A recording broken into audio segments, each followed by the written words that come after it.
ఆదాయానికి మించి ఆస్తులు ఉన్న ఆరోపణల నేపథ్యంలో ఏసీబీ అధికారులు కాళేశ్వరం ఈఎన్సీ ముఖ్య హరిరాంపై శనివారం కేసు నమోదు చేశారు. ఆయనను న్యాయమూర్తి ఎదుట ప్రవేశపెట్టగా 14 రోజుల పాటు జ్యుడిషియల్ రిమాండ్ విధించారు.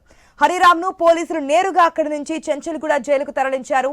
తనిఖీల్లో భాగంగా ఏసీబీ అధికారులు హరిరాంకు చెందిన ఇళ్లు, కార్యాలయాల్లో, బంధువుల నివాసాల్లో ఏకకాలంలో 13 చోట్ల సోదాలు నిర్వహించారు.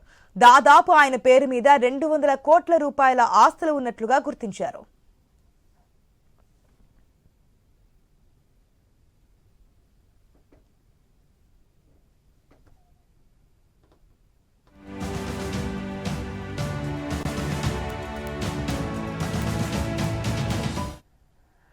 ఏసీబీ సోదాల్లో పెద్ద ఎత్తున హరిరాం అక్రమ ఆస్తులను గుర్తించారు అధికారులు.